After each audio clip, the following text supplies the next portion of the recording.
I call this meeting to order. This is the regular meeting of the Northfield Public School Board. Today is Monday, October 23rd, 2017, and the time is 7 p.m. Dr. Hellman, there were just a couple of items in the table file. Yes, there was one modification to the co-curricular updates, and then there were several appointments and a couple of resignations. Okay, excellent. If there's no objection, we'll add these items to the agenda as we move forward. We now have an opportunity for public comment. This is a chance for anyone in the Northfield Public School District to address the board. Is there anyone here who wishes to address the board? Seeing no one come forward, we'll move on to approval of the minutes. Board members, you have in your packet minutes of the regular school board meeting held on Monday, October 9th, 2017. Is there a motion to approve these minutes? Motion. Moved by Jeff. Is there a second? Second by Rob. Any questions or comments on the minutes? Okay. All those in favor of approving the minutes of the regular school board meeting held on Monday, October 9th, 2017, say aye. Aye. Opposed? Motion carries. Announcements and recognition. Dr. Hillman. Yes, to begin the announcements and recognitions portion this evening, I'd like to invite to the microphone leaders from the class of 1987. They have a presentation that they'd like to make to the school board. So, class of 87, please come forward. If you could introduce yourselves for the board and then share with us the good news that you brought us tonight. Yes, we are not the entire class. We said you were the leaders. Sure. Well, leader Jennifer Fisher works at the Northfield Hospital, and Kristen Cade is a kindergarten teacher at Bridgewater. I'm Renee Lanka, and I'm a therapist at Bryce County Social Services. We all, like many students from Northfield High School, moved away from Northfield, and we're very happy to return to the community. Just to kind of put things in perspective, when we were, was it our 9th grade year at the high school, was Jeff Eckhoff's first year of teaching. I still call him Mr. Eckhoff. Another interesting fact is Shane Stratmon graduated with our class, and I believe he was valedictorian. Yes. Very smart. Very smart. Yes. So, other side of the family. Without further ado, so in August we had our 30th class reunion.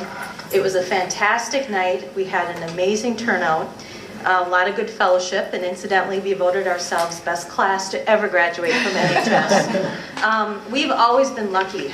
Our class has always been close.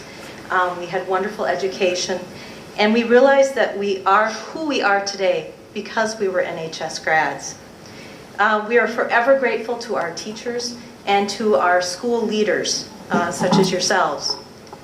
So we recognize the importance of giving back.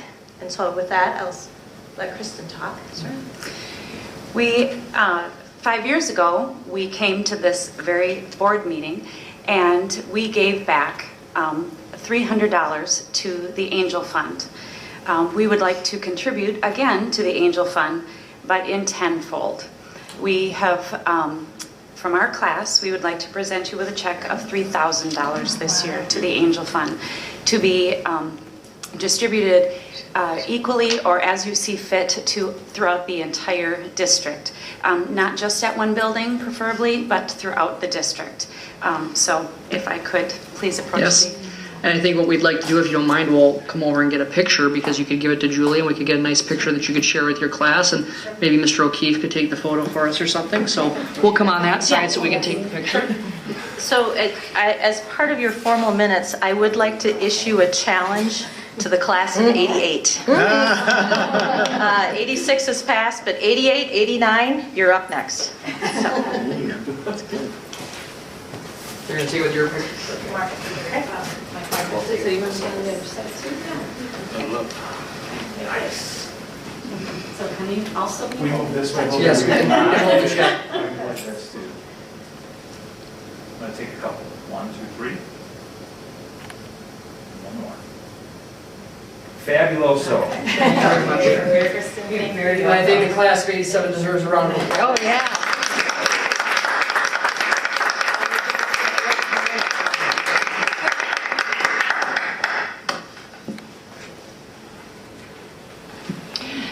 I'm going to do a little announcement editorial, but as I've been doing 30 plus meetings throughout the community regarding our referendum, what's really clear is that people who graduated from Northfield High School are very proud of their school, they're very proud of their community, and I think that what just happened here, you see the values that our community instills in our graduates, and so when we say that this is a destination district and people want to be part of this piece here tonight couldn't be a better advertisement for it. So many thanks to the class of 87 for providing some leadership and showing the class of 88 how it could be done. So very good. Excellent. I have several other announcements and recognitions this evening. First, the American Choral Directors Association of Minnesota announced that the following students from Northfield Middle School's 7th and 8th grade choirs have been chosen to participate in the state's 7th and 8th grade honors choirs. They were carefully selected as the outstanding young Minnesota choral musicians from hundreds of recorded auditions. The honor choir will rehearse all day Saturday, November 18th at Matamidi High School and perform at a 5:30 p.m. public performance located at St. Andrew's Lutheran Church in Matamidi. Students being honored are Elizabeth Meehan, Jordan Nauman, Madeline Radke, Grace Ryden, Camille Shetnan, Landon Nyson, John O'Leary, and Andrew Ryden. 115 fifth grade Bridgewater students participated in the 8th annual Bridgewater 5K run on Tuesday, October 17th. The students trained twice a week in physical education class for 6 weeks. Every student completed the run. I'm happy the superintendent wasn't invited because I would not have completed the run, despite I know it looks like I'm a marathoner, but I'm not. It's only a 5K. But again, congratulations to those students. What a great accomplishment and really great team building for those 5th grade students. We'd like to congratulate Mr. Matheson, who is a person in charge of this, and all the other folks involved with it at Bridgewater. We are also pleased to announce that National Merit Scholars that will be recognized before the next school board meeting on Monday, November 13th are National Merit semifinalists Elijah Lear and Nicholas Kidd, and our commended scholars Bridget Forster and Kenyon Nystrom. Tracy Clausen, the district's grounds coordinator, was awarded with the 2017 Outstanding Contributor Award at the annual Minnesota Educational Facilities Management Professionals Association. It's called the MASMS Conference, held on October 5th. The award is in recognition of Tracy's outstanding dedication and commitment to educational facilities management. The Minnesota Educational Facilities Management Professionals is a professional organization that's committed to promoting excellence in the operation and care of educational facilities. And if you think about, we've had a few home football games after quite a bit of rain, and the fields are just always in great shape, and Tracy really is deserving of this award. We're very proud of his work. It's the kind of work that goes unnoticed unless there's something wrong, right? And yet I'm happy to see him being recognized for all the things that he does right. We'd also like to congratulate the following student athletes and their coaches for their Big 9 conference championships. Girls soccer, they were the Minnesota champions twice, but now are the Big 9 champions. Volleyball won its first ever conference championship of a Raider volleyball team in school history, winning the Big 9. So congratulations to Raider volleyball. That's a first. Football won the Big Southeast District Championship in the Red Division. And football, just for clarity, in the state of Minnesota is no longer a conference activity. It's actually districts have taken place of conferences, so it's not the traditional Big 9. Last Tuesday night, Greenvale Park hosted Science Night and had over 200 students in attendance. Students completed hands-on engineering and design challenges brought to the school by The Works from Bloomington. It's a interactive museum kind of thing in Bloomington. Students were able to make catapults, gliders, sound sandwiches, and more. Heather Ryden, Laura Berdahl, and Savannah Stuckmeyer were instrumental in planning and coordinating the event, and the Greenvale Park PTO supported the event, and many teachers, parents, and community members volunteered to make the event happen. And then finally this evening, I'd like to remind board members about this Friday's Bus Driver Appreciation Breakfast at Bridgewater, starting at 8:30 a.m. And as many of you know, that's just really a great event each year. Bridgewater students often make cards for their bus drivers, and Mrs. Antoine is in charge of the food, and it's usually very, very good. So we encourage you to be there 8:30 Friday at Bridgewater if your schedule allows. So there are your announcements and recognitions for Monday, October 23rd, 2017. Excellent. Board members, any other additions? So we will move on to items for discussion and report. This evening, our first item is District Youth Council. Barrett Hendel is here from the District Youth Council Subcommittee with a presentation that we have up here for us to view. We don't have hard copies. Yes, you've got her, they passed them out. She did. Oh, I'm sorry. We do have hard copies.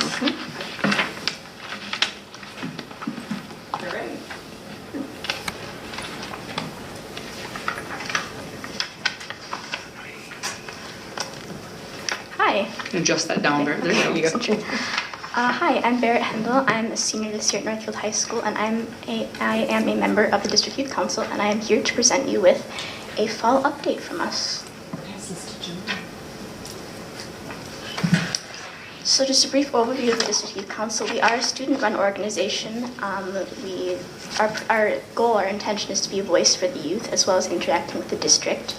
We would like to provide administration with input from the youth as well as informing youth of their own rights. So to that note, we've divided our been a long day. We've divided our council into 3 subcommittees. So first, we have a mental and chemical health subcommittee. This came out of a need that we saw from ourselves. We see our peers struggling, and we reached out via surveys to ask them what they thought of our mental health resources here at the high school. And our findings were mostly expected, that many students are unaware of resources that they may have. And of course, despite work that has been done, there still is a great deal of stigma surrounding asking for mental health resources. So they have been actively working. They produced videos displaying mental health resources here, guidance counselors, school psychologists, etc. And those videos were displayed at class meetings, which meant that every student who attended those meetings, which is the vast majority, was able to be exposed to those resources. They also created a series of posters to display around the building, advertising those resources.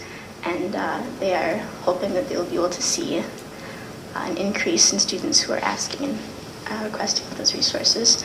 They've also been working with Carrie Duba and Greg Giannopoulos for their efforts with the peer helper program. So, working to provide youth with peers instead of adults, because sometimes that can be easier for them than going and spilling everything to some adult who's there to help. But that's hard for students.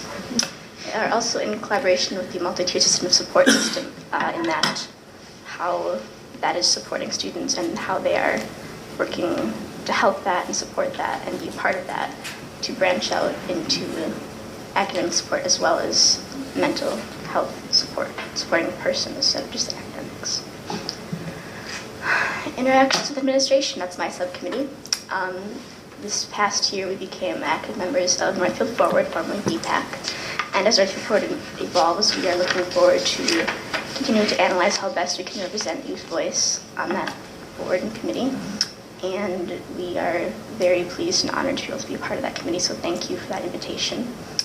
We are also encouraging District Youth Council members to attend school board meetings and also formulating a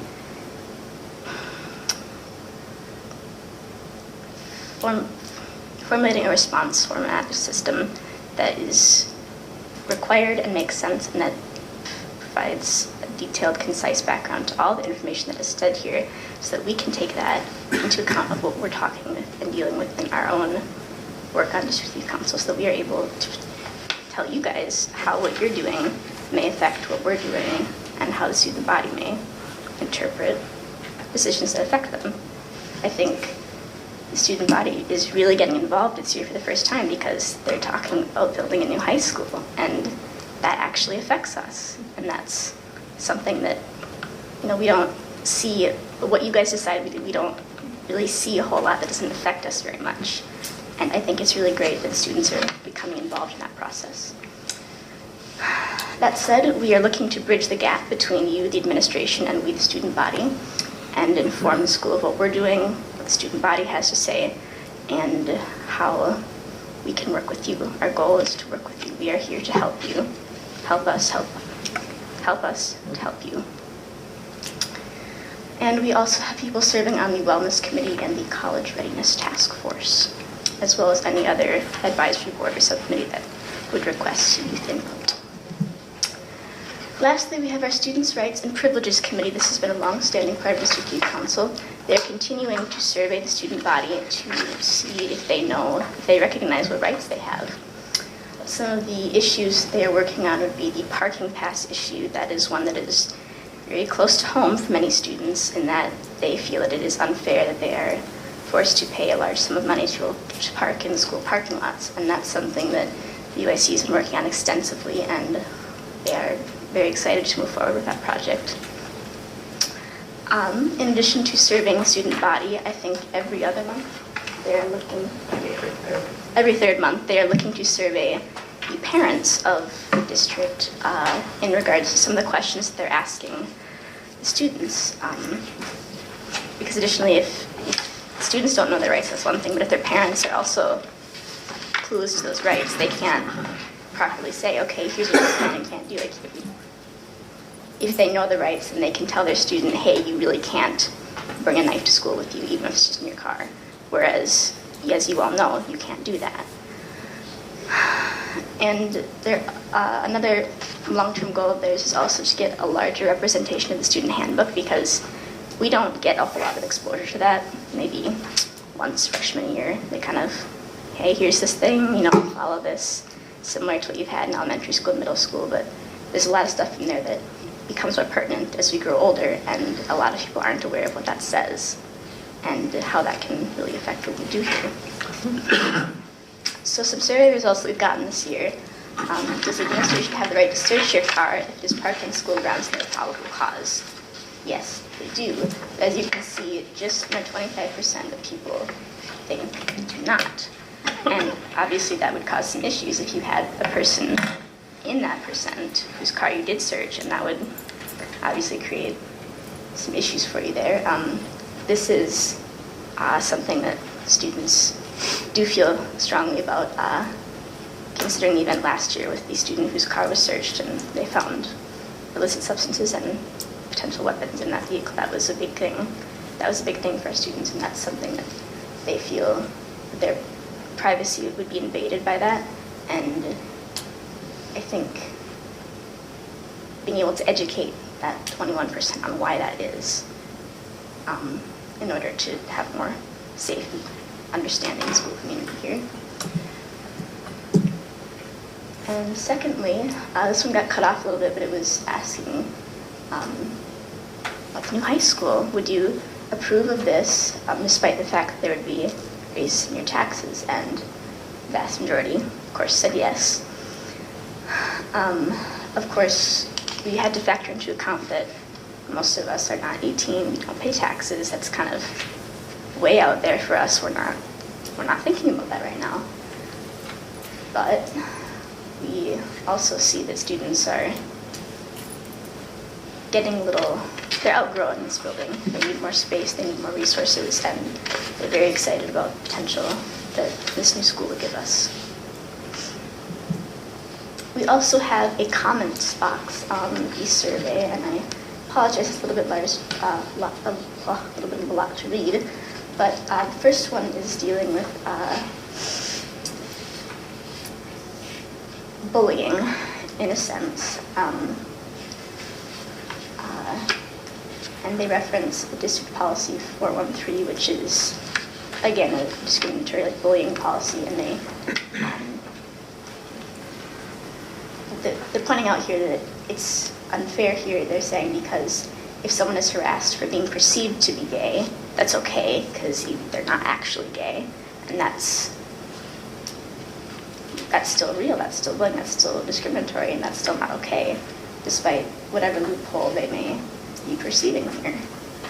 And that was something that we were glad was called to our attention, and we're looking into that. And then our second comment, of course, is one that is, I'm sure, familiar to you all, but looking for a wider range of after-school activities, ones that maybe are more in the STEM fields. We have a lot of art and athletics, but that science piece is something that a lot of people are very interested in, and one that is somewhat missing from here. And that is one that perhaps could be addressed with a new high school. There's new space, new ideas, new people, bringing forth things they'd love to do for the school. So, conclusion, plans for this year, we are building off our successes and progresses from last year. We have learned a lot. We also know things we need to work on, and we're looking forward to further improving our function as a advisory council. We will continue to serve on Northfield Forward. We're all looking forward to that. And we would like to further strengthen the relationship the District Youth Council has with the school board and other administration as we see fit and as they see fit. We want to work with you. We want to be able to help you in whatever ways that we can. And we will continue to explore ways for youth to provide input into their schools. If the referendum does pass, I'm sure a lot of people have a lot of opinions about what they want to see in a new high school. People are very excited about it. I think there'll be a lot of comments for that one. And then I think the last one got cut off there, but that would say continue to provide students with the resources and support they need and allowing them to have an open line of communication for the administration on what issues they're experiencing and what we can do to help them with those issues. Thank you for your time and consideration very much. It's an honor to be here. I'm very happy to be presenting to you guys. Any questions? Good, thank you for the wonderful presentation. So board members now will have an opportunity, if it's okay, to ask you some questions or comments. So board members. Amy. I was wondering about your survey and how it was distributed and how you feel about the number of people who responded and whether you feel that it was a big enough sample to adequately represent the whole. It is a survey that is pushed out through Schoology. Mr. Lear sends out a Schoology message and asks that students please take the short survey. We do have a fair number of people that respond. It is most certainly not the entire student body. Many students do disregard a lot of those surveys and don't want to spend the time, don't want to take the time to do that. But for those that do fill them out, is it what, 200? Around 200 people that do fill them out, and at least that's not an adequate sample size, but it is something to go on that it's not ideal, but we're working to. Is it anonymous, or do you have a sense of what grade they're in or anything like that? It is anonymous. Okay. Thank you. People tend to not want to participate even more if they know that it's not anonymous. The anonymity kind of provides them a protection, if you will, from anything that they might be afraid to say. I don't think that's a bad turnout, by the way. No, Just so you know, I think most survey takers would be delighted with that percentage. So. Yeah. Jeff. Thanks for your talk. Do you feel comfortable with from reaching out to administrators, teachers, school board members that you're heard and that your platform is, that we've got a good communication link there, and is there anything we can improve on, or something that we've done, to do better on, or we've done well on? I don't know. Well, I can't speak for the entire school district youth council, but I know that if there are things that you guys are doing that you think, hey, it would be cool to have some student input on this, we would be more than happy to either speak with you ourselves or to try and gather data from our classmates. We want to be available and as a resource to you as much as possible. So for anything, please contact us. We would be more than happy to help with that. That's the reason my subcommittee's here. We want to help you guys. That's what we're looking to do. So. Well, that's great. Ambition never goes out of style, so I appreciate that. Can I respond to that just a little bit? Go for it. Do you guys mind if I respond to that a little bit? It's just to introduce, this is Malia Fallon, who is the advisor to the district. She's absolutely amazing. So I think the one thing that would be really helpful for the District Youth Council is if we could get in front of what your agenda items are going to be. So we often don't know what's coming up and what you guys are going to be talking about in the future. So we feel a little bit like we're chased, like you guys talk about something and then we try and bring that back to the the school and get input, but if we knew that you guys had an agenda item or something that you were thinking about talking about in the future, we could do some of that work up front, if that makes sense. So maybe, I don't know if you guys keep an upcoming agenda item file, but if that's something that could be shared with us so that we could get ahead of things, that would be helpful.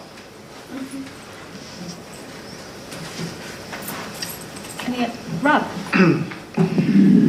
I'm interested in what you said about the concern about parking at the high school, because I hear from a lot of like biking activists in the community about how there should be safe routes to school and it should be more possible for people to bike or walk to school, and that we should actually be, in the current climate of global climate change or whatever, discouraging people from driving to school. And the student concern, as you expressed it, seems to be that there's a concern that it's too expensive to park at the high school. And I'm wondering if you could think about that as a way, as how do we educate people to not want to drive to school? I mean, so, taking some of these concerns and looking at them in different ways, because, I mean, I think it is, for some people it may be prohibitive cost for them to buy a parking permit, but there are some people, I mean, I've seen people driving trucks to school from like Roosevelt Drive, which is not very far away, and parking at the high school. So I'm just wondering how you kind of balance this concern about the cost of parking with maybe a bigger concern about changing the culture, and if that's something that students would actually be better at doing than adults who just keep raising the price of parking to keep people from wanting to drive to school or whatever. No, I think that's a very valid point to make. I think the main issue that we were getting at here is that we don't know where that money goes, and that's if we knew that it was going towards something that is actually really beneficial for us. Like if we knew where that was going, that would be a different story. But yes, to your point, I would agree that safety as far as biking and walking needs to be addressed. Some in the back lot in particular. It tends to be a little rough around the edges after school. But for many of those students who do drive even from a shorter distance, perhaps they may have athletic equipment they're needing to haul, which is one thing to consider. And there are many students who live too far away. Like they simply cannot walk or bike to school. Especially in the winter months, it's not feasible to have to walk even a mile, especially if it's snowing, if it's below zero. I mean, you guys cancel school for those reasons sometimes. Rarely. Not us. If you ever cancel school, it's because it's too cold. There's never a snow day in Northfield. It's always because it's too cold. A little bit of superintendent humor there. When snowflakes are in the forecast at the end of October, we get a lot of this.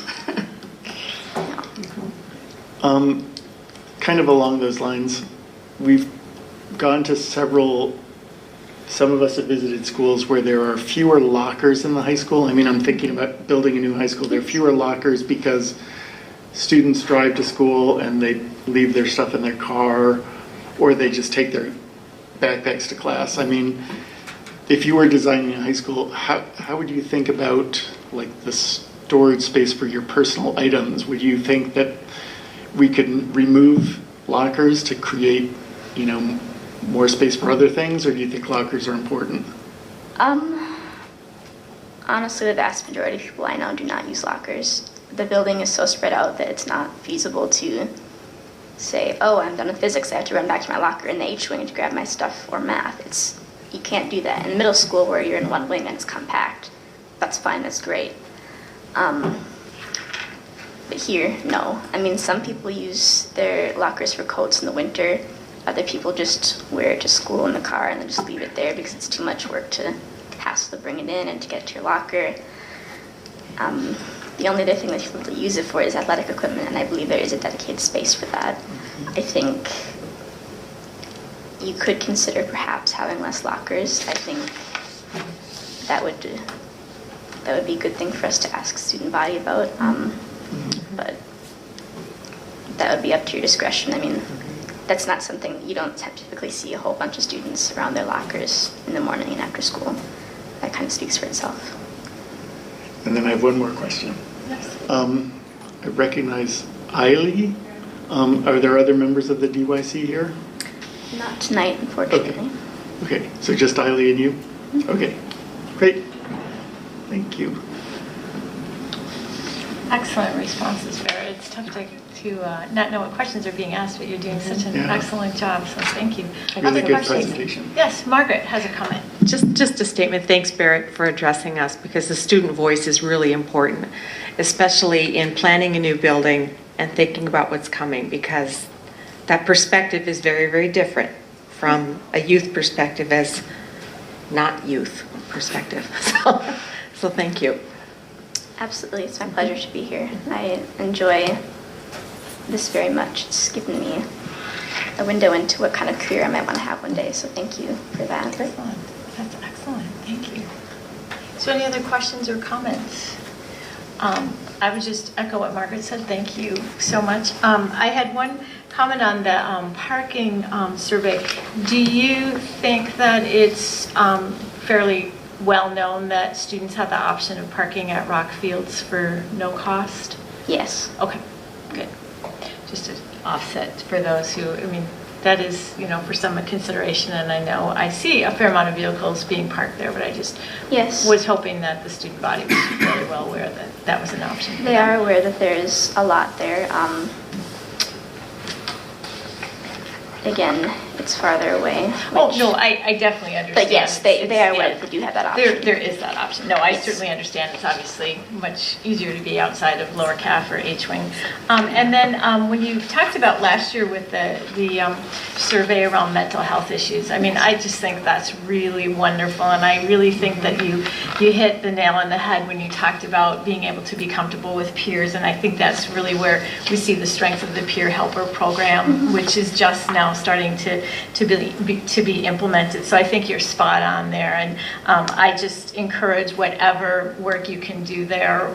We appreciate all the work you've done, and that stays as a focus for your group, because I think it's really, really important, and we know those issues are prevalent. And as a district, again, the adults in the room trying to solve those problems, but your support and, as Margaret said, the partnership we feel with the District Youth Council and your voice is really important, particularly around that issue, because it's of great concern to all of us. So we really appreciate that. And then additionally, this year, Dr. Hillman is actually part of your meetings now, which Been to one so far, yeah. yeah, you're just starting to get going. But I think that you hope is a good thing, in that you sort of get the district-wide perspective from Dr. Hillman. So I think And we'll talk more about what's the best strategy to give you the information about upcoming board meetings, because I think that's a very good point in terms of if you want to be providing that input, making sure you have some things. And there are some things that we talk about on an annual basis where we could look at a calendar,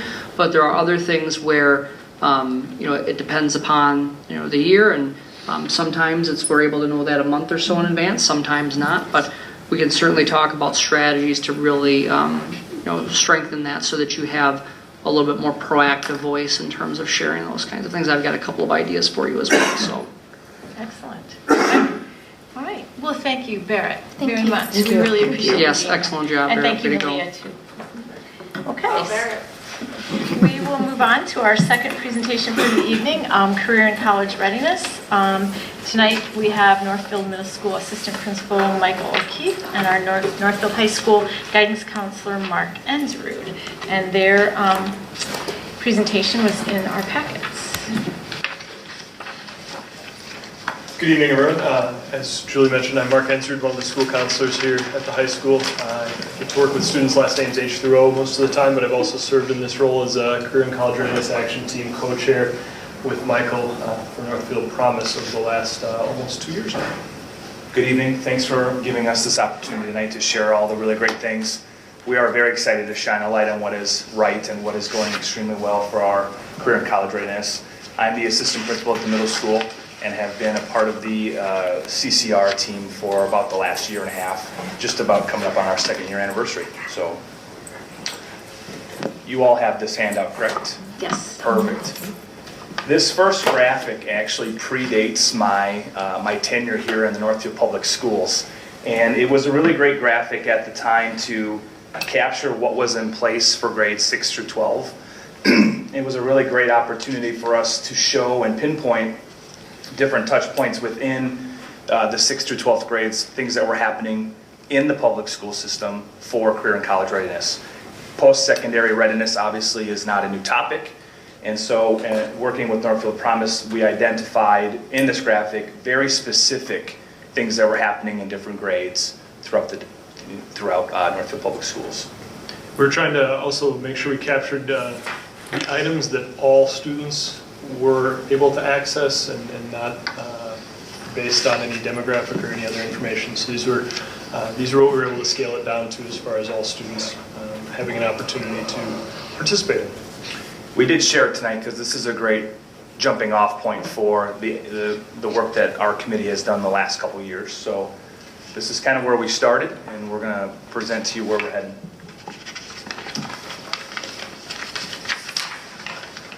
I think a lot of the work that we've been able to participate in over the last couple of years is what I would consider to be a perfect storm in a good way of things that have been going on. Aligning things in regards to the strategic plan set forth by the district came down the pipe as we had been meeting for a few months. Combine that with what Northfield Promise has put in play for years now. We were kind of the last kids to the dance as far as forming an action team along the benchmarks for Northfield Promise, and we were able to, I think, learn from what some of the other action teams had done, what was working, and what we wanted to keep in mind as we move forward. And then the item that's not visible on the screen that Michael's bringing up is the third bullet around World's Best Workforce, specific to. It might be in your packet. I may have added a thing or two since then that has forced it off the screen somehow. But 3 of the 5 goals within World's Best Workforce are actually tied directly to the work of this action team. And those 3 items are racial and economic achievement gaps between students are closed, all students are ready for career and college, and all students graduate from high school. So bringing those 3 major bullet points together was a great opportunity for us to align some items. That's a lot of arrows that we're going to try to be pointing in the same direction. And so what the Northfield Promise Career and College Readiness Action Committee did is we worked extremely hard with a lot of different stakeholders over the first year that I was a part of the committee. And we created 3 goals. And it's very critical for people to know that these are not destination goals. These are journey goals. These are goals that we want students and staff to understand. They're not a one-time target, though. These are pieces that is, like I said, it's definitely a journey. Goal number 1, we wanted 100% of our graduates to have a realistic plan for post-secondary life. And so that hits home for me as the assistant principal at the middle school, because obviously when we start thinking about the first conversations that we have with people in fields, career fields, we start to emulate people that are our mentors. These things are happening in middle school. So this is a critical goal for the Northfield Middle School students, in that we're laying foundations for successful careers and post-secondary readiness by making sure they have a realistic plan. Goal number 2, as you can see, the class of 28 will have a 95% graduation rate for all students. Class of 2018 will raise the graduation rates for Latino and low-income youth to 90%. So specifically trying to address the opportunity gaps that exist and work on ways to close those gaps through the work that we're doing. And goal number 3 is beginning with the class of 2018, 85% of our students would obtain some form of post-secondary degree within 6 years of graduation. Again, this is a critical goal because this is laying the foundation for even the term college. And so much of what our committee has been trying to do over the last couple of years is really redefine the term college. And so we were very purposeful in our goal in stating that we wanted students to get a 2-year program, 4-year program, even a certificate. We wanted you to have some sort of education post-high school. Along the way, not only with the large number of community partners and business partners that were involved with the work of the team. We also wanted to take advantage of the ideas that have been gathered throughout the thought exchange process and try and listen to that broader representation as well. So we pulled 3 items from that feedback and wanted to put them up in front that we think speak to some of the work, again, that we're trying to do within this action team. With the first concern, I typically think of the sign you see when you drive in on 19, Cows, Colleges, and Contentment. And I think quickly in Northfield, colleges get a very specific label attached to them. And I think that fits some of our students, but we have a lot of students here, and we have a wide spectrum of students who bring a lot of unique gifts and abilities to the table that may or may not be a best fit for the Northfield definition of a 4-year college. And one of the other items that I think is a part of the work of all of the counselors in our middle school and high school is making sure we're addressing the needs of all students, which the question item I think pertains to on this particular slide, where we have, again, students who we've put some programs in place to try and support them. We have a lot of students who have natural supports in their network around them, and we also have a whole lot of students in between and falling through some gaps and cracks that exist even in those higher and lower end target populations. So again, we really want to make our work there to benefit every student that we have coming through our doors. And it also just resonates with the near-term priority that we have, the equitable opportunities for all career and college paths within the strategic plan. So with that said, the committee was really charged with, we've got a lot of stakeholders, we've got a lot of input, we know what is best for our students, we are in the process of redefining college. How do we get this message to our students? We had a lot of adults, a lot of adult input, so now how do we take these ideas and put them into action? And the more Mark and I talk to people in the community, more Mark and I talk to people in the academic world, there was one program that kept coming up as a really great platform in which to get a lot of these arrows, these proverbial arrows, pointed in the right direction. And it's a program put on by the University of Minnesota called Ramp Up to Readiness. And so Mark and I attended a couple informational meetings. I have to divulge that I've used this curriculum in a previous role as an assistant principal in the Cannon Falls Public Schools. So I had background with what Ramp Up could do extremely well, and I felt like this was a really great program that fit the needs of our community. So like I said, Mark and I went to a couple meetings. We brought it back to our action committee, and they fell in love with it. This is a really great backbone for getting students ready for post-secondary. So there are 5 pillars of Ramp Up that exist, and really they're pretty obvious to those who are traditionally college bound. But again, in our work of trying to help build a strong foundation for all of our students, it takes away the assumptions that that's what everybody needs and gives the tools and the skills within those 5 pillars for all of our students. So academic, admissions, career, financial, personal, and social readiness are the 5 pillars within Ramp Up. And the premise is, and it's teeny tiny on the foundation there that you probably can't see even on a hard copy. If you get that close, maybe you can. That all students can and should be prepared for post-secondary education. It's certainly possible and perhaps the right choice for some students and families to make choices that steer away from college, but I don't think it's our place to make that choice for students. We want them to have the option and the opportunity, and if they choose to go a different route because that's their best fit, so be it. We give them the tools necessary to come back to a career and college readiness mindset when they're ready for it. If that's not at the end of high school, it will always be there for them because of the foundation we've provided. And in addition, the idea of these 5 pillars, there are a lot of people that refer to certain skills as soft skills. Mark and I will refer to them as essential skills anytime you have a conversation with us.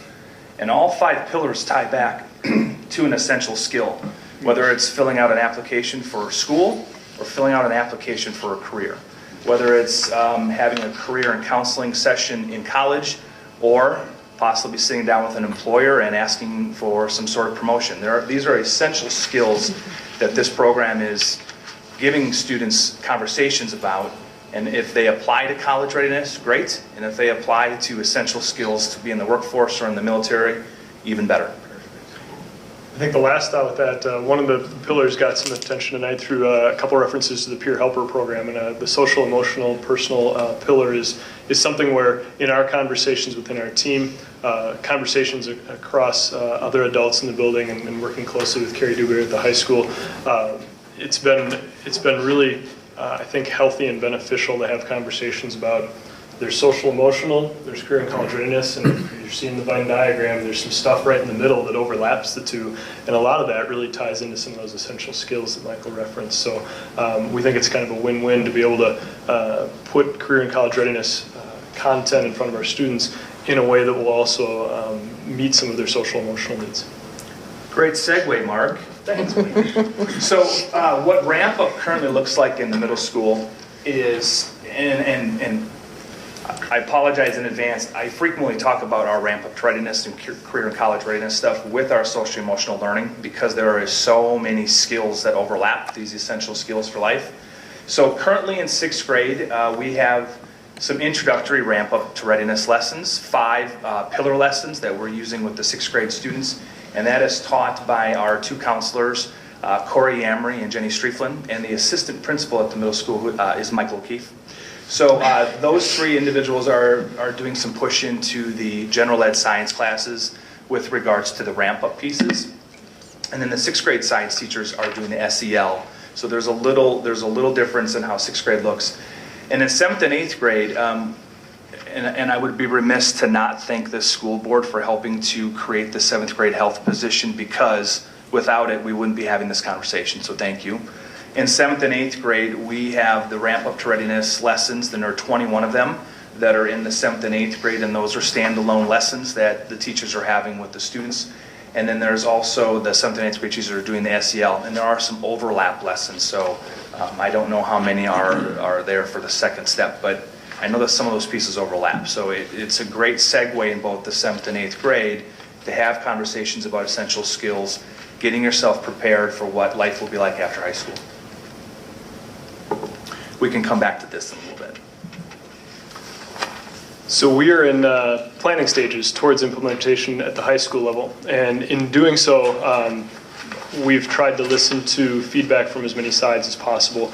And one of those sides is our high school staff, who 2 different times now, in January of 2017, and then again in August at the beginning of this school year, we took staff members out to 13 different local area businesses who were gracious enough to host our staff members and conduct small group tours, about 8 to 10 staff members per tour.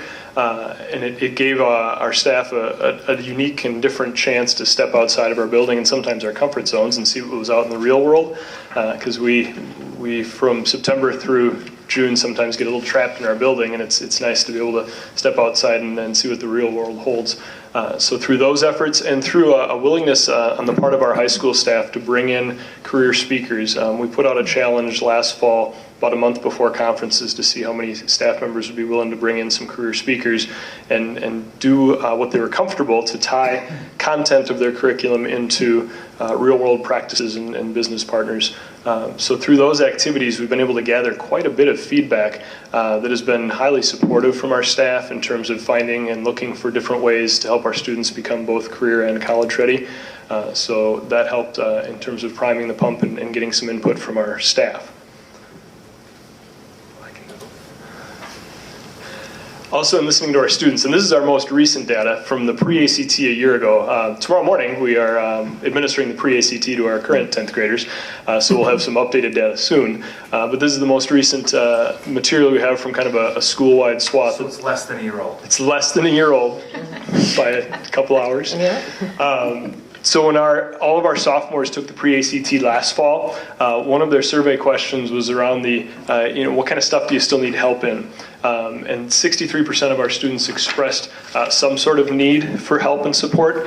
And within that percentage of students, we saw the highest percentage rate of response around plans for life after high school.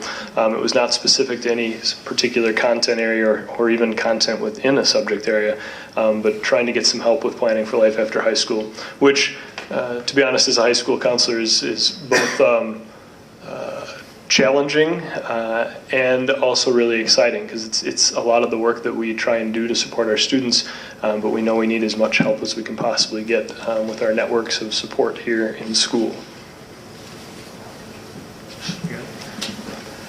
So, having listened to staff, having listened to students, having listened to the work of the action team, at this point we have met once with a group of 25 students and staff members. As was mentioned by Barrett, we have 6 representatives from District Youth Council who are teaming with about 20 staff members here at the high school to sit at a table and try and discuss what's going to work best for Northfield High School around implementing Ramp Up to Readiness for the start of next school year. So after one meeting, we started to take a look at kind of a menu of implementation options. Michael and I sat at a Ramp Up workshop a couple weeks ago and listened to how different districts are having it look in their buildings. And we know at the end of the day that this is a program that will be most effective if it fits the place and the needs of the particular building where it dwells. And we feel we have a phenomenal staff that can help implement things in a way that can touch a high percentage of students. And that being said, we also have a great group of students at the table, sophomore, junior, and senior, who we think really can lend a voice to what do you guys need and how it will be most effective in terms of how we can deliver it to you, not near you or at you, but in a way that they will take it and run with it, hopefully. So moving forward, we're going to hop over to the middle school and take a peek at how things are looking over there. We've got kind of a best of ramp up sites that are out there from our friends at the University of Minnesota, and we're going to pull all that together in the next couple months to see what the best fit for Northfield High School will be. That was a lot of information. So we're going to bring it back to you and ask you if you have any particular questions, clarifying questions, pieces you want us to clarify. Excellent. I'd say, Amy, I think you're handing up first, and Margaret. All right. So I have a question about goal 3, which is following students after they graduate. How do you do that? It's amazing. Can I speak to that one real quick? Because I got to sit in a room with Hope last week, which is always a little mind-blowing. Yeah. Teddy Gelderman and I went over to Hope's office last week, and she was speaking to the most recent National Clearinghouse data and had this really large database, student by student, where we could actually trace individual students' pathways after they graduated from Northfield High School by semester of enrollment and completion at various post-secondary institutions. So we are now living in an age where that data of being able to track our students from the time they leave to the time that, again, our goal would state 85% of them hopefully complete. And what we're looking for here on the early side of this type of data is what are the holes, what are we missing, what's being missed. So we're chasing down a couple loose ends, and Hope was in contact with them right away as soon as we raised a few questions about, oh, what about this student, this doesn't look right, or what about, we actually know that this student is somewhere other than where it says on here, so how can we write that? And it's a lot of data, but we've got Hope on our side, so that helps. Well, I asked because my career's been in alumni relations for years and years, so this is sort of my area. Right. But there's no directly, except for individual cases, you're not actually keeping track on sending letters or asking students or alumni. At this time, that capacity does not exist. Boy, have we talked a lot about within Northfield Promise, within our torch programming, within conversations with HCI and Northfield Promise entities around that alumni engagement piece, and where we can kind of bring some pieces together. But right now we have access to sleds and we have access to National Clearinghouse data, and that's kind of where we're starting from as we realize there's some potential the more we start digging in. And you even saw tonight, you've got alumni, students that have gone through this system that are coming back and they're having conversations, whether they're giving back to Angel Funds or they're coming to board meetings and asking great questions. And so we're at an advantage that we do have alumni coming back and having conversations with us too. Like Mark said, it's trying to figure out what students kind of get into the wind and figuring out what, where their feet landed 2, 4, 6 years from now. And that's the piece that we know that we have to bolster. And I'll be curious to see where that goes, because there's so many possibilities there. Thank you. Margaret, do you have any questions? I had a couple of questions, is that okay? Yes, go ahead. Okay. In aligning goals and strategies, you talk about the Northfield Promise, 8th graders having interest, goals, and a vision by the end of 8th grade. And I'm thinking about how much kids change from 8th grade to 12th grade and post-secondary. Is there a lot of support in there for the kid who suddenly discovers, I think I can go to college, or I think I want to go be a welder? So, absolutely, and I think it comes back, Margaret, to these 5 pillars and these conversations that we have with students embedded in the ramp-up piece. Okay. We still have a lot of 8th grade students that want to be professional volleyball players, professional football players, Right. professional softball players. Right. And so we want you to be able to chase that dream, but that also means having conversations with coaches. That also means possibly doing some paperwork for your enormous income, and so hiring an agent. So there are essential skills there that would reflect that. And as they progress through 6th, 7th, and 8th grade, and then you start having more conversations about what else is there. Like obviously to be a professional athlete, more than likely you'll have to attend college at least 1 year, and for most professional sports 2. So you've still got to get into school. You still have to be able to meet those criteria. And I think that students, they're going to get the support from having conversations. What did not come up in our conversation tonight is something called a readiness rubric, and all students in middle school will have one. This is it's a new, I don't want to call it a document. It's a new venture. Yeah, it's a venture in which students are going to take a survey of themselves twice a year, and that survey will actually follow the student all the way through high school. So the counselors and admin at the middle school can look at the data that students are pulling off of this readiness rubric survey, and we can kind of get an idea of which students have that realistic picture.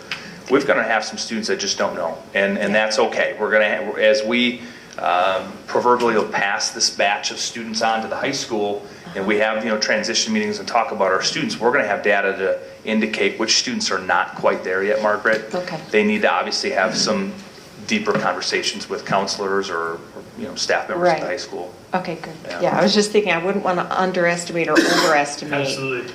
There's 2 thoughts with that question. One, that readiness rubric is something that it spits out their survey responses in a form that they can take with them, but then it resets the next time they take it, so that plan can continually change and evolve, which I think is very appropriately tailored to the needs of kids, and in a way that we can still see kind of from behind the scenes what they're speaking to across all 5 of those pillars. And that survey is actually, it's really catered to the age of the student taking it. So it gets progressively more in-depth as they get into high school.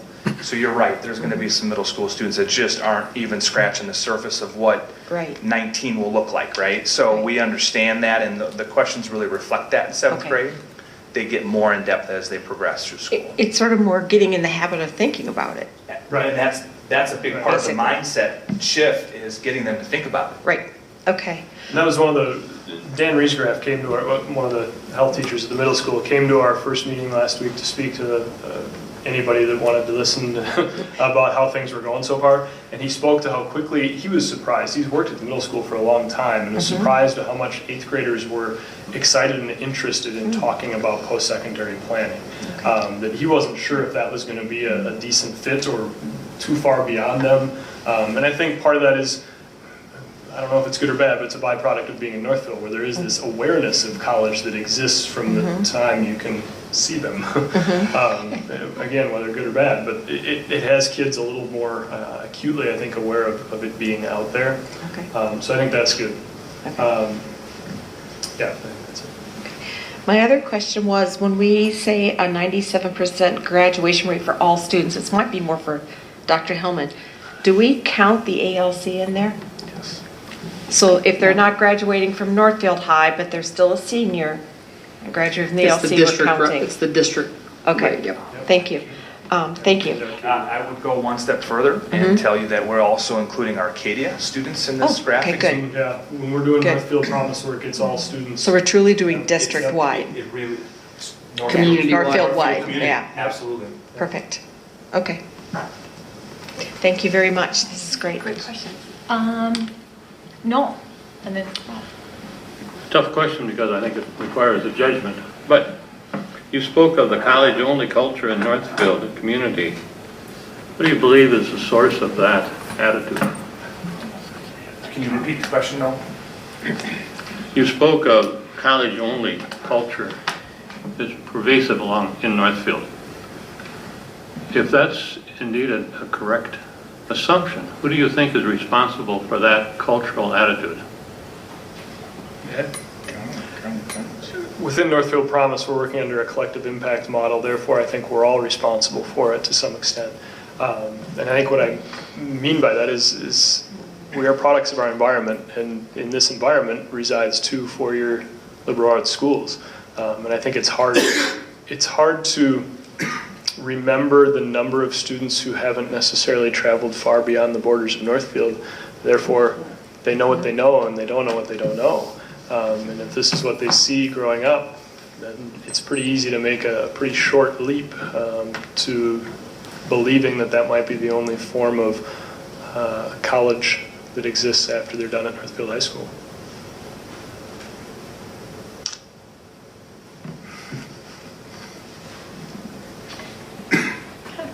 Rob.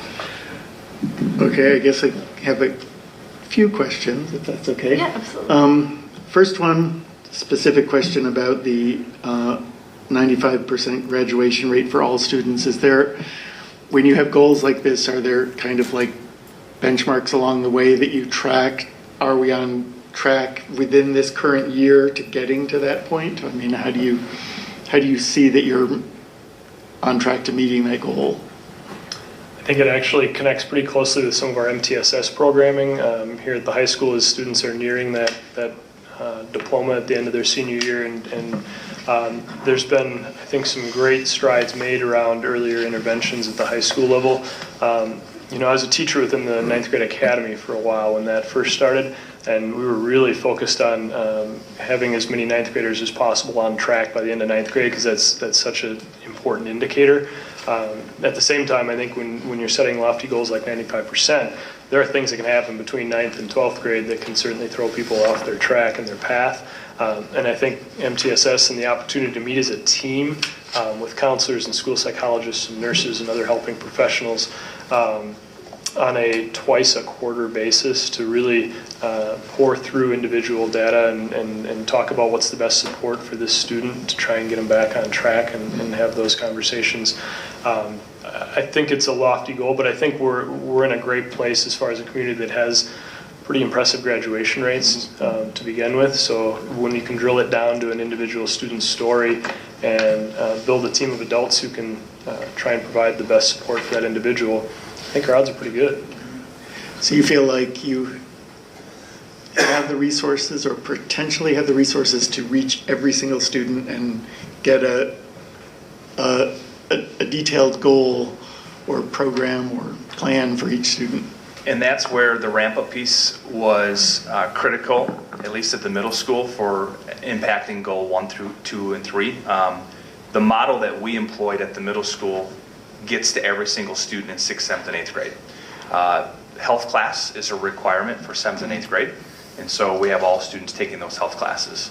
6th grade science, it's a core class. We have all of our 6th grade students getting those ramp-up pillar lessons. So for us at the middle school level, it's okay. We're planting those seeds. We're having those conversations early. Nothing's cemented in stone. We understand that. And then obviously when they get to the high school, like Mark talked about, we're putting the teams around the students that haven't quite answered those readiness rubric questions. We can pinpoint who they are and give them the pieces that they need to stand on to hit that graduation benchmark. Okay. And then hypothetical question, I guess. Let's say you have a student who thinks, like I maybe did as a high school student, that I was a good writer and I wanted to go on and do something in writing, but I don't know what the range of possibilities as a writer. I mean, there might be like, advertising or, there are all kinds of different things. So as part of this program, is there an exploration of all of the different possibilities, and are there resources that you can say, okay, I want to be a writer. Let's look at this specific, advertising or writing for television or whatever, I mean, there's so many different ranges that it's hard, you can have a general goal, but then getting the specific way that you want to apply that interest is maybe more difficult. So how do you get to that more fine-grained career goal? I think that's where we keep up our partnerships with the community. We continue to invite our constituents within Northfield to present opportunities to us as staff, so that when we have students coming to us and saying, I really want to be a writer. Props to Amy Sieve in her journalism class. I had an 8th grader come to me last week and say, Mr. O'Keefe, I'm really interested in writing stories for the news. Are there any other opportunities within our building? We talked about doing some stuff for the yearbook, and obviously these are conversations we have with Mark and the other counselors up here, that we have a student who's extremely excited about the idea of writing from a journalism standpoint for TV or radio. So when we have those conversations and they lend themselves to getting into students and meeting them right where they're at, that's the bread and butter of what we do. At least as an assistant principal and a school counselor, we have those conversations. But it starts with having conversations with business people, companies, asking about, what are employers looking for? Are there opportunities out there? What are the skills you want to see our graduates have? Your particular question, I think, gets kind of past our goal 2 and even into goal 3, which was, having some sort of degree within 6 years of graduation. That's a great question. So I think the only thing I would add is it is another version of exposure and exploration that we can put in front of our students. And in the work we've done so far, whether it was getting staff out on a business tour, or bringing in speakers, or inviting people to the table for this action team, to a person, our community and business partners have been going out of their way, and it hasn't had any hint of personal agenda to get people in their pipeline. It's been really all about supporting the needs and interests of students. And I think when we live in a community that offers that, the potential that something like Ramp Up with that conversation on a community level, it's pretty amazing if we can kind of open the door to the opportunities and the possibilities. Yeah, it's very symbiotic that way with the companies. They're telling us what our graduates are coming out with, what they're seeing as potential employees, and we're gaining knowledge of what K-12 is doing, how we're prepping our students. And at the same time, they're sharing, a little bit about where their companies are going and the skill sets that they'd like to see.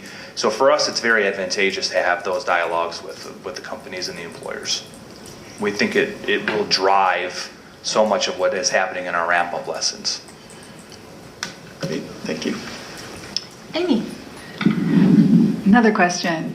So I have a daughter who's a senior, so I'm right where the rubber hits the road right now, and I've loved hearing everything you've done, and I just want to ask for more, because I have my daughter loves high school. She's very active. She's very deadline oriented, and she has no time to figure things out between being, so the time has to be sort of scheduled in for her. She loved her time doing that hour-long session, one in junior year during Naviance. She came home that day and she was so excited. She had discovered like 3 possible colleges, and she had all this enthusiasm, and then her life went on with everything else. So we didn't really get to capitalize on that. And I remember I, as a parent, came in on parent night and did the Naviance thing.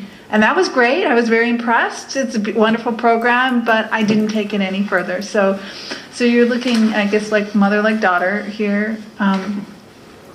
So for people who need sort of more of a structured time to say, okay, now's the time for parents and students to come in and work together to figure this out, or you can come to the students, you can come, we have special study hall periods where you come in and figure this out, or special afternoon times, whatever, just to provide more structure for the kids who work well with structure.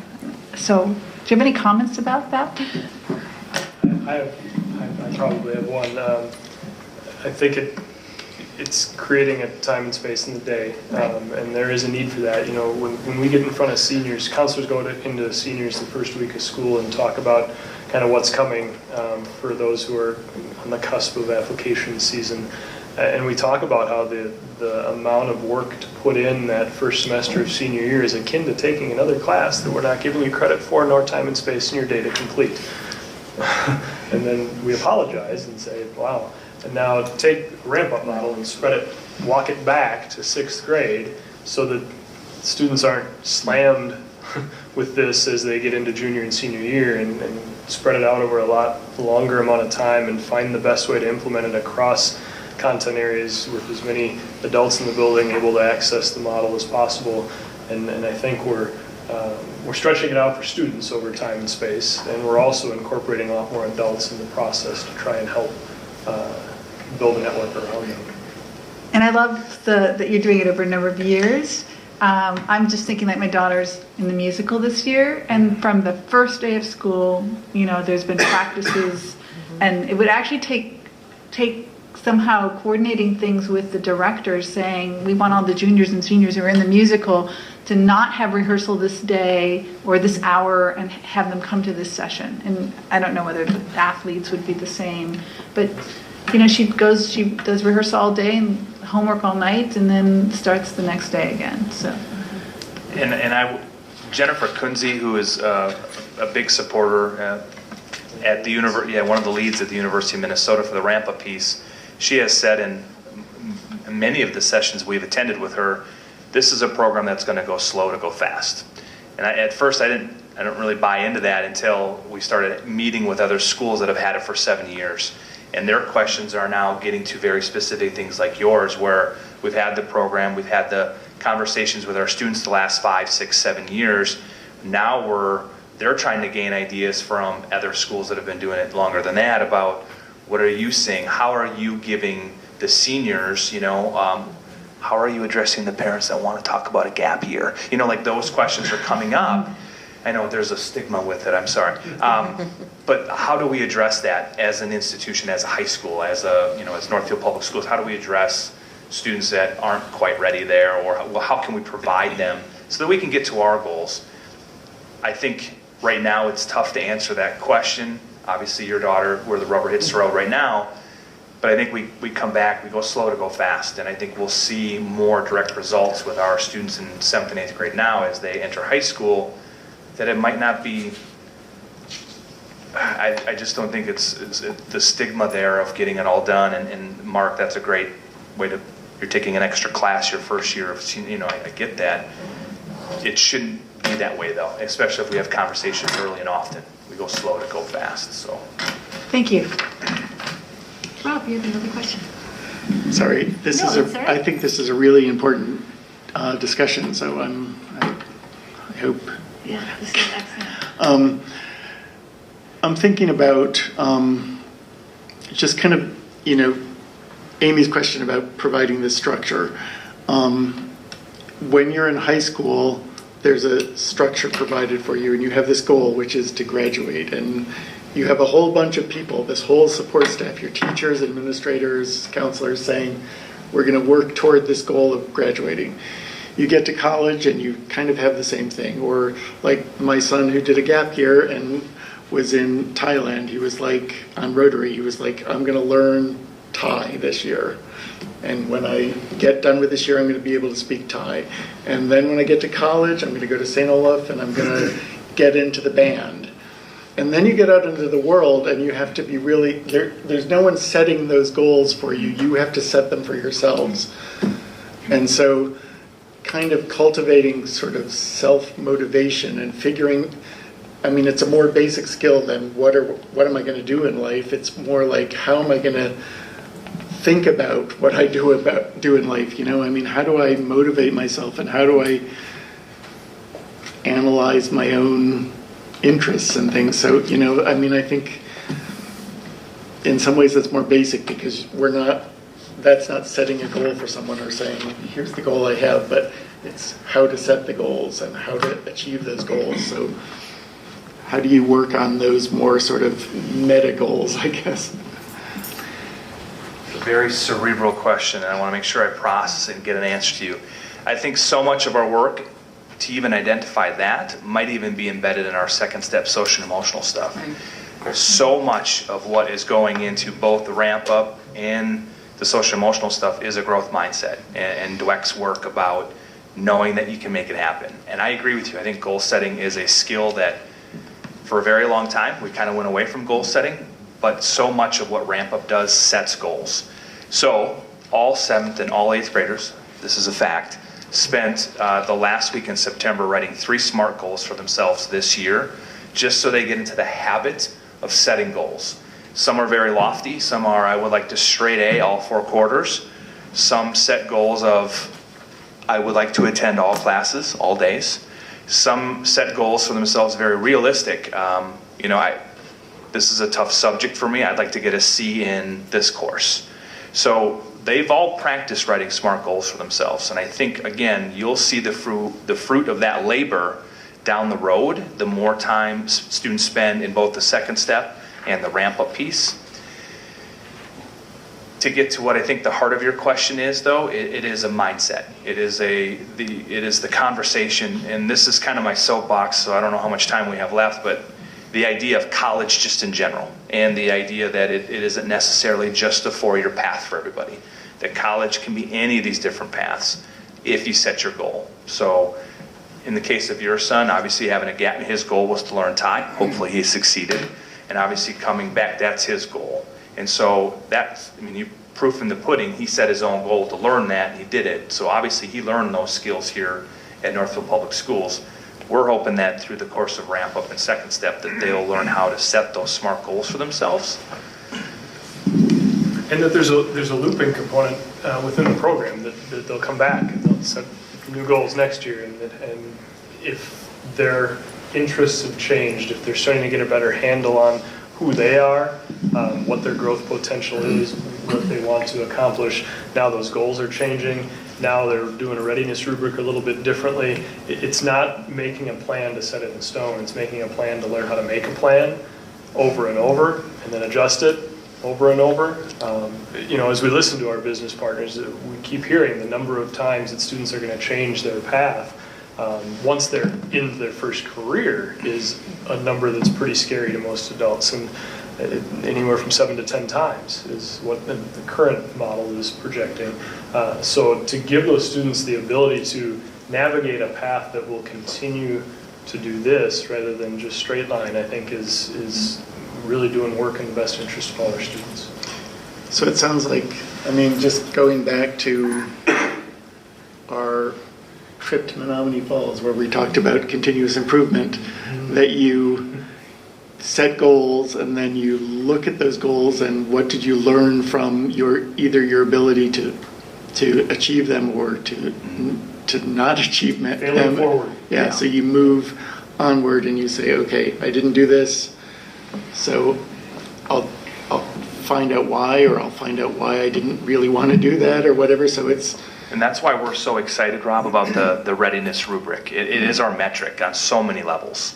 It gives us the opportunity. That's where those SMART goals were embedded, was in that readiness rubric that they completed in September. So that was their baseline. And since we've never had ramp up before, it is a legitimate baseline at middle school right now.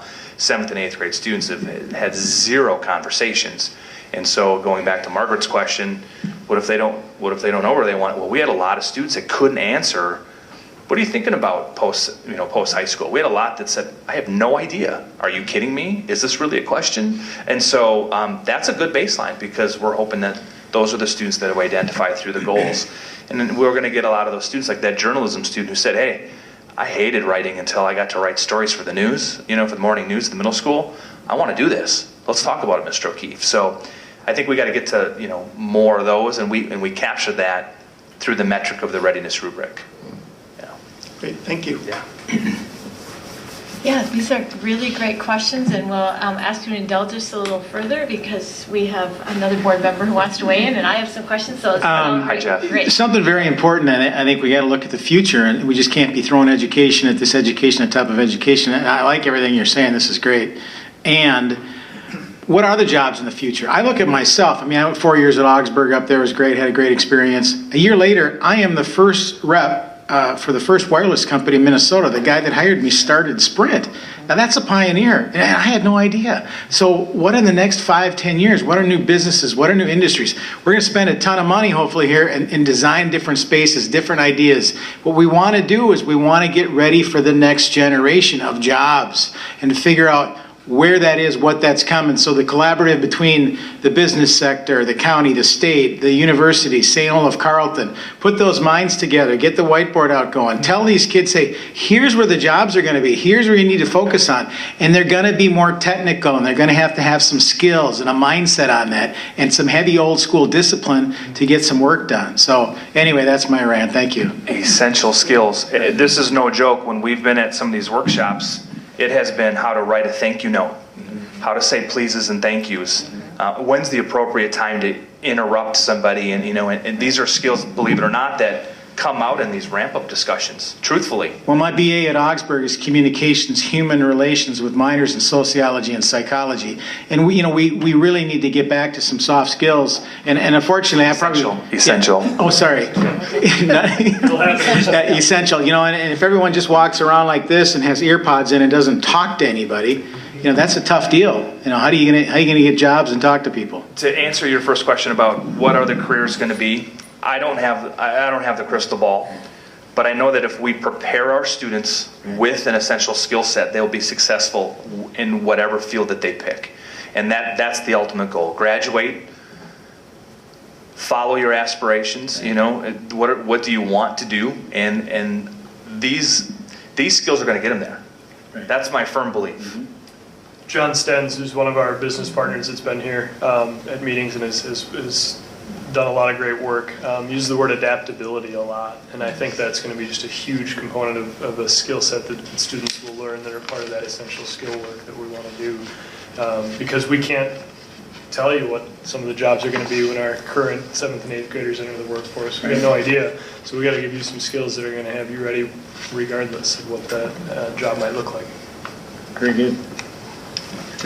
Comment, if I can just make one comment. Yes, absolutely. So just very quickly, I think we really are seeing the great things that are coming out of this, but I think one of the things is when other schools replicate what you're doing, I think that's the best form of flattery, right? And we know that several other schools, we've taken pictures and tweeted about the career tours, the high school teacher tours, and I know that Princeton Public Schools, I saw their superintendent recently, and she said, we basically stole your plan for having teachers tour businesses. So I think that goes to the fact that we have other places who are looking at us as a leader in this now and are replicating those pieces. So I know there's been a lot of hard work that has been done for that, and I just want to make sure you get that recognition that other places are looking at what we have done and how we've done it in terms of making sure people are connected with a local business community to see what are the next tier jobs, what are those things that we're preparing kids for.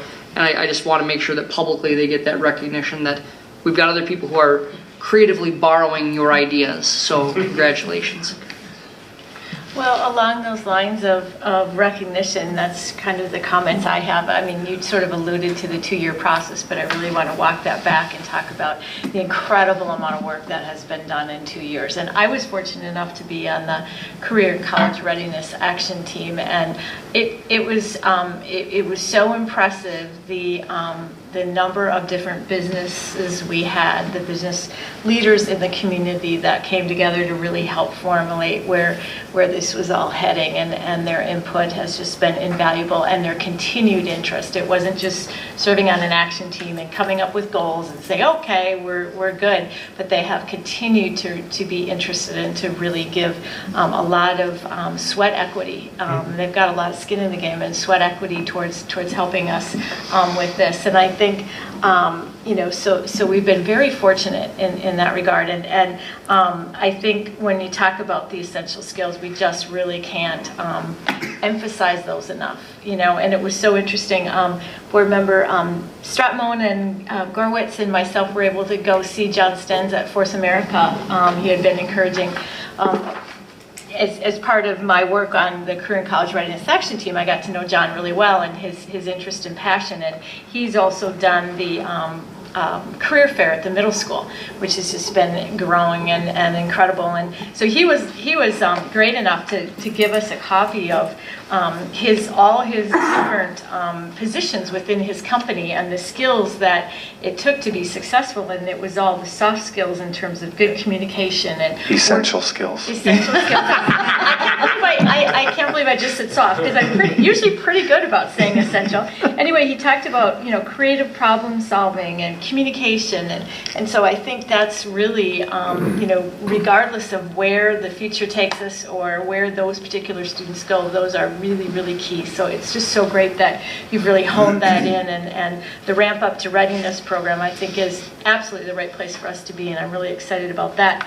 One thing that you didn't mention, and I want to be sure, one of the first things that was done, and I know Mark and Mary Grace Hansen were really worked very hard on this, and I'm not sure if you don't have a high school student, the course registration guide at Northfield High School was redone, and it's all around careers. And so it's talking about different career interests and saying, if you're interested in this, here's the kind of courses you need to take. So it's really helping them sort of map out, even if there's some, I think I'm, when that particular journalism student comes to Northfield High School, they will be able to see all the different courses that would apply. So this was a lot of really great work. And I know there's some things you want to do further with this, but I think out of the gate, this was really, really impressive and really good. The other thing I think that's happening that's sort of helping us is the state legislators are recognizing. And John Stenz will tell you 10,000 baby boomers retiring a day, and many of them in the trade skills, and how that's really affecting the economic future of our state if we don't have these skilled workers. And so when we talk about the work we're trying to do with career and tech ed, formerly known as vocational education, and really I think our legislators have worked around some course credits that students can take in those particular areas has been helpful. And I think that's helping shift the conversation as well. For not only school districts but parents to understand what's out there, and that it's really important that we have those skilled workers, because that shortage is real, and we need to really be able to put those students in the pipeline, or we're all going to suffer, really. So I think those things are really helping move that conversation.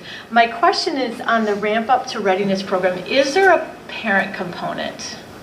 And how is that? How are the parents involved with that? There's a monthly newsletter that each grade level has. So from grades 6 through 12, there's a monthly newsletter that reflects on the lessons that are being taught. So at the middle school, Dan Riesgraff and Lisa Weiss, who are 7th and 8th grade health teachers, they have a monthly letter that they send out through Schoology. And then also Greg Gelino has a parent Skylert that has information updates about topics that have been discussed. Well, at the high school. Well, and that's where credits Ramp Up. I mean, they provide a ton of resources and access, and they're tweeting about daily with links to the ones I've seen in the last week, FAFSA completion. Here's some tips for parents how to hop in on that. Today's tweet was actually related to anxiety, which I think was a really good fit for this time of year and what we're seeing with students once the honeymoon period of the school year is wrapped up and we moved into some different phases. So I appreciate the communication strategies from Ramp Up and want to make sure we're paying attention to those and putting them out there too. Excellent. Well, and I appreciate that you're looking to high school to figure out how that Ramp Up will be applicable to high school students, how we can keep moving that forward. So I think based on the amount of questions and interest everyone has, we hope that maybe next year at this time we could have an update as to how to definitely want to see how it progresses this year, and it's just really exciting. And since I have an open mic, I want to take the opportunity to put a plug in for our Career and Technical Education Fair that we host at the middle school. It will be on May 15th, 2018.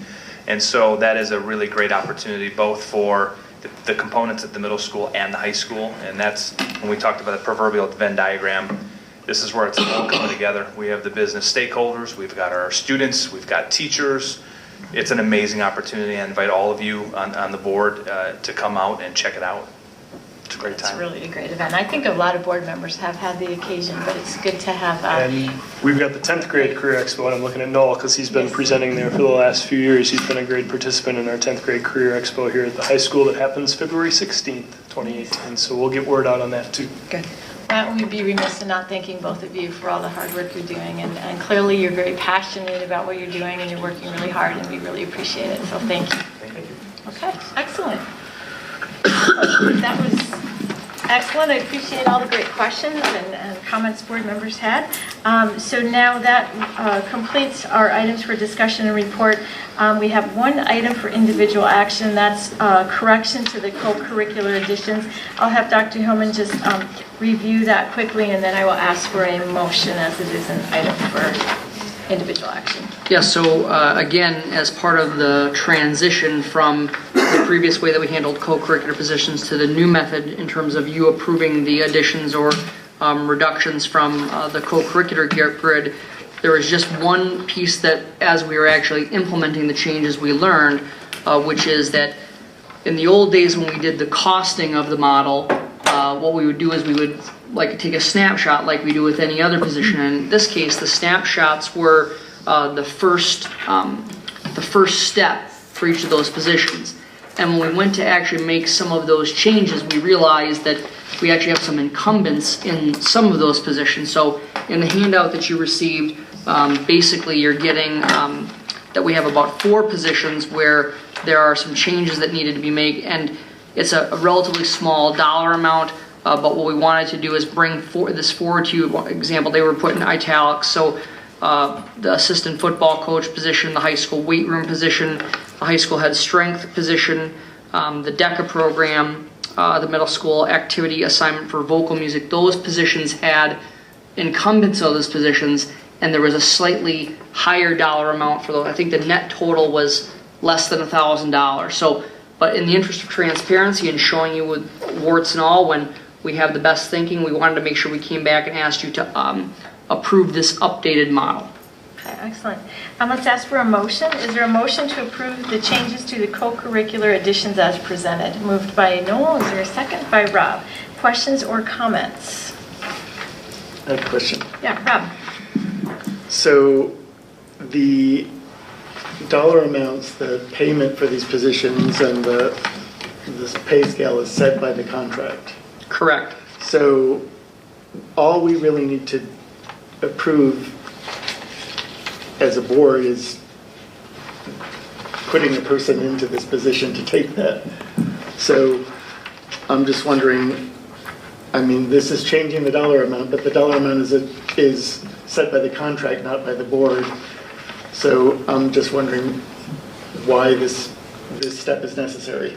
Well, I felt that the step was necessary because of the fact that we had given you one number in terms of from a budgetary perspective, and yet it was a different number. Okay. And so I think this is part of just the growing pain of adapting to the new approach here, because what we would do is when we bring forward to you changes, we try to give you the exact dollar amount to the best of our ability. And so you've really got 3 things that we would ask you to approve that are position related. One would be a new position, which of course there would be no incumbent. It'd be very clear what the first step is on that. The second one would be a reduction, which is the opposite way in terms of we would no longer have that position. And the third would be you saying that you approving that there be a change in classification of a position. And that's one where it would be a change. And so moving forward, we've learned through this process. I know and understand that in the scope of things, it's relatively small potatoes, but those we try to make sure that even in small things we're accurate. And so that's why we wanted to bring it back to you for reapproval, for lack of a better term. Yes, go ahead, Rob. So moving from, say, from, mine's didn't Yep. come out right, moving from level I to G or whatever. Isn't that kind of the same as, is that not the same as steps and lanes? I mean, your time in this position. Right. We don't really approve that either. So I think what the difference is, Rob, is that if you think about steps and lanes, you come in at a starting point and you move up a step each year that you're here, and if you move across, the way that you move across is through a pre-approved method of securing additional credits to move over a lane. In this case, the lanes, which are the assignment of the letter assignment, the letter grading of the position, the amount of responsibility, is a judgment that the school board makes. Okay. So I think that that's the difference. We've got a system that governs steps and lanes for the teaching portion. In this component, what we have is a salary schedule that relates to the level of job responsibility that you have set. And so the key thing is that you're basically changing the level that the position is paid at. And so it's not a free-flowing, here's where you enter, here's the specific rules. It's static for the position Okay. assignment unless you... So someone could stay at level H for 6 years. You and got it. Suddenly they get 40 more. years, yes. Yeah, okay. Thanks. I didn't necessarily disagree, I just wanted to. No, it's Yeah, a no, good that's clarification, great, yep. great questions. Again, I think we're just, the nuances of putting this initial piece together is just where we're at. And so I think moving forward, we understand, how to do this, and the comments that board members have provided in previous board meetings about some of the supplemental information that they want along with this will give us really good approach next time. We're developing a template, and Exactly. we apologize we had to bring it back, but we want to make sure that you know when we make mistakes, so. Sure. Amy? So I have a question about the numbers. Okay. So on the front page, it looks like you're asking for an extra $557. And then if you go to the back page, it says net requested increase is $12,168, but that's about $2,200 more. And is that all, the difference is all of the statutory benefits? And Correct. that's So if- 3 times as much? Well, if you look Yeah. at, I think if you look at the updated grid, if you look at the front page, the 14,662 creates the 16,861 when the statutory benefits are included. And I think in the previous version, the bottom part the bottom net requested increase did not include the statutory benefits. It was an error, which is another reason we're bringing it back. So what you have now is you see we've got the statutory benefits included in both, and then updated net request. So All right, the I'm difference. a little confused, I'm sorry. I'm trying to follow you. So on the first page, even with the statutory benefits, it's still, whatever, $700 and some difference. I'm just looking at the difference between the $9,924, which is crossed out, and the $12,168. So I think what happened, Amy, in the previous version of this, we updated the first page in terms of the total increase with the statutory benefits, but I did not update that final one, that net requested increase. Okay. So you had gotten the preview, if you remember, a couple of meetings ago. Then at the last meeting, you got an updated one that included the statutory benefits, but I had made an error in not updating that net That requested. particular number, okay. Exactly, so we were bringing it to you in full disclosure this time. All right. Thank you, that helps, because I was just trying to figure out how all the numbers fit together. Thank you, good question, appreciate it. Okay, any other questions or comments? Okay, we have a motion and a second. All those in favor say aye. Aye. Opposed? Motion carries. We'll move on to the consent grouping. As a reminder, there were just a couple of personnel items in the table file to be added to the consent grouping. Is there anything anyone would like to pull from the consent grouping? Is there a motion to approve the consent grouping? Moved by Rob, second by Margaret. All those in favor of approving the consent grouping say aye. Aye. Opposed? Motion carries. Item for information, first is referendum update. Dr. Hillman. Yes, so tomorrow will be 2 weeks from Election Day, And of course, there's been a significant amount of activity, as I know that you're aware. So as of today, we are over 30 presentations to various community groups, including Director of Finance Val Murdestorff and I spent a week ago Tuesday with our seniors and just talking with them. We actually gave them we joked with them that we were giving them a full semester of graduate school finance in 51 minutes, which actually was a little bit less. We gave them just a very brief overview of how schools are funded in Minnesota. We talked about the general education revenue formula. We talked about the basic formula, some of those kinds of core pieces, how enrollment plays such a significant impact. Then Val talked about taxation and explained how taxes are apportioned throughout the community, throughout the school district based upon the 40 different class rates. And we actually gave some very specific examples, simplified examples, of course, but to explain how that is apportioned across the school district. And then we did talk about what our proposal was. It was for students in economics class and also global studies. And so Sarah Swan McDonald and Brian Stevens had invited us in. They had done some preparatory work. We gave some presentation material. Students had an opportunity to ask us questions. We had them do an exit slip, which gave us an opportunity to hear what had they known already coming into class that we had reinforced, what was something new that they had learned during class, and finally what additional questions did they have. And then I know Mrs. Swan McDonald and Mr. Stevens the next day went through most of those questions that they were able to and kind of clarified those pieces. So that was really an example of trying to explain to our seniors who are now, taking on the responsibility of adulthood as they move forward, just a little bit about local elections and local school finance and how those things are impacted. And we got some very positive feedback from students, and it was really an excellent day to explain those pieces. So that's been going very, very well. We have also provided 2 of our 3 high school tours to this point. I think that we've had maybe a total of 15 or 16 people between the 2 tours. But again, it's really opening up the opportunity. Our final tour will be this Saturday at 10 a.m. And again, that starts in the lower cafeteria. We tried to partner it with up against some things. For example, one was before the high school football game against Owatonna. Another one was just before one of our community-wide presentations. And then this one is on a Saturday just to give people an option in terms of things that they can come to. So we're hopeful that we'll have some takers on Saturday morning. And Jim Colseth and I have been leading those tours and actually gotten quite a few really great questions and some really good discussion.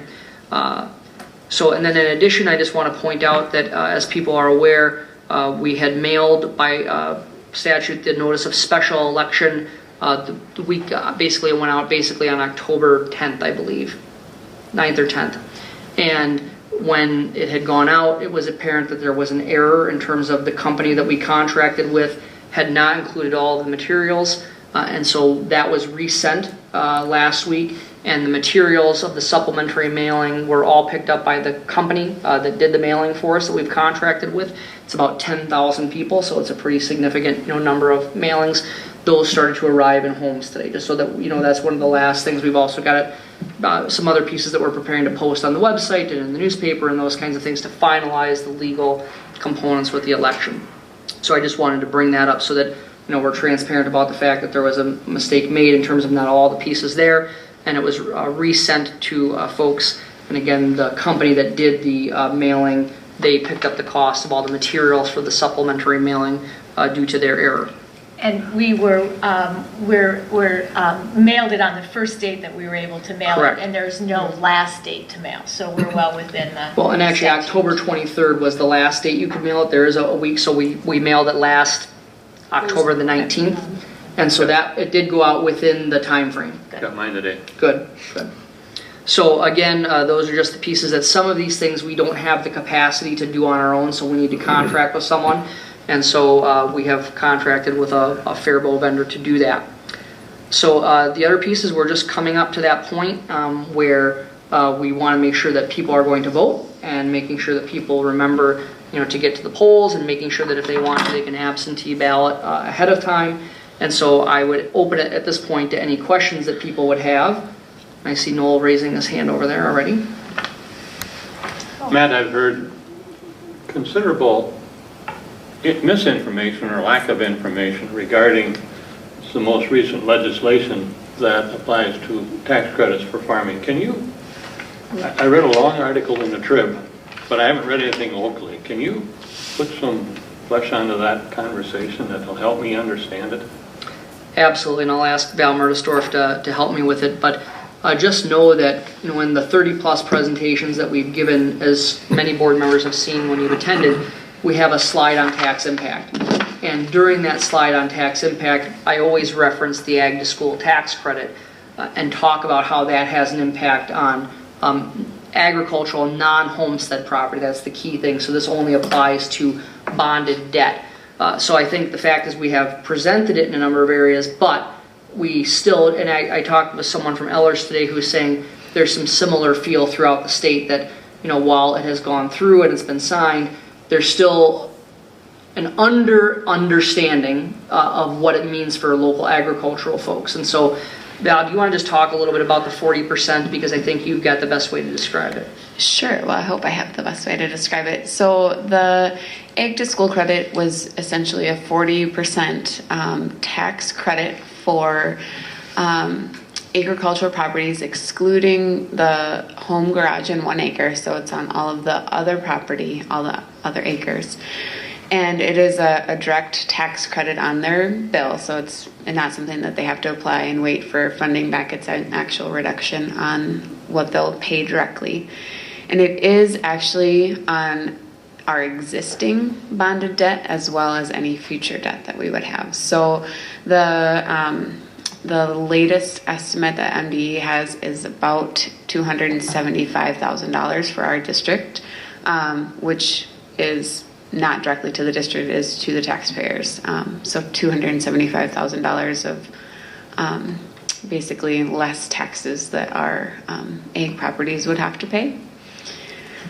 Is that helpful? I think the key thing is that because it was passed over the summer and we have not gone through a tax cycle yet, you know, in terms of people seeing those kinds of things, people, even though they've heard about it, I think the specifics are, if you look at our tax impact piece that's on our, it actually has an asterisk and talks about the fact that, you know, our proposed piece that shows the amount per acre includes the ag to school tax credit, where I think people have not quite made the connection yet, and we need to do better of helping them make that connection, that it's also going to reduce their current tax burden. So because of this piece that's come out in the last couple of days, where we've been talking about a lot, but I don't think we've been reaching the right people with it. We did talk with Philip Way from the Northfield News today and shared with him this, and I believe that the Northfield News is going to do a story on it in terms of just, again, reinforcing the ag to school tax credit and how that can affect, you know, local agricultural owners, especially on that non-homesteaded piece. So what we know is that we're not alone throughout the state in terms of people underestimating what the potential positive impact could be for them on their property taxes for ag property. And while we have continued to talk about it, I think it's just an opportunity for us to further cement with folks that there is this opportunity, not just for the levy and the bond issue, that we are proposing on November 7th, but also for the existing debt, whether that was voter approved or board approved through things like, for example, the Bridgewater roof project that we did a bond for.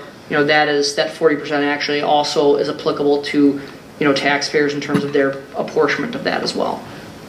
Could you or Val write a little blurb and email it to all of us? Just, I'd like to have it to digest in writing.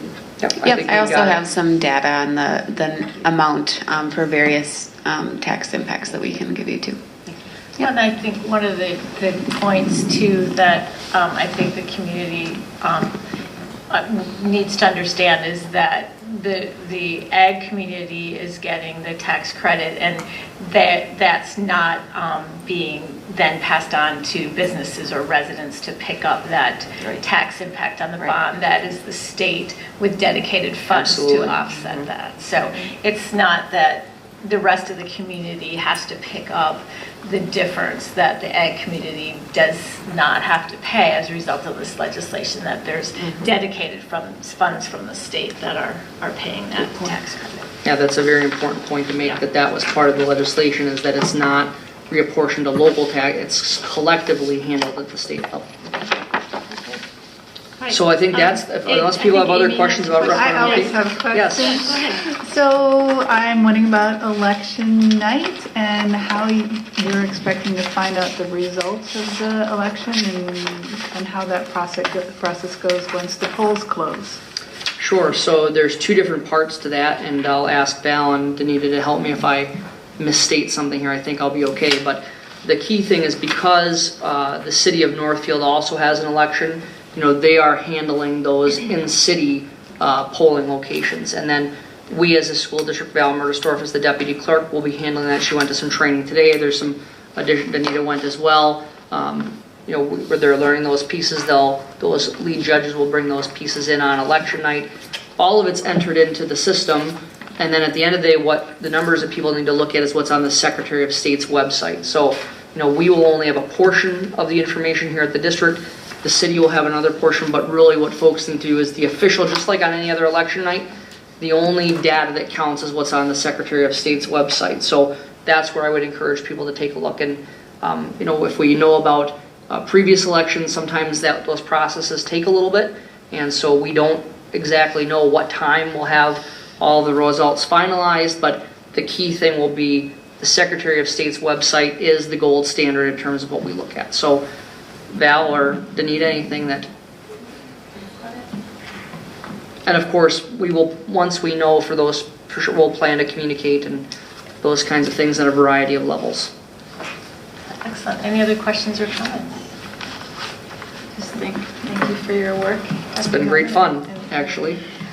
Really informing our community on the information on the referendum, and we hope that everyone has the information they need to make an informed decision.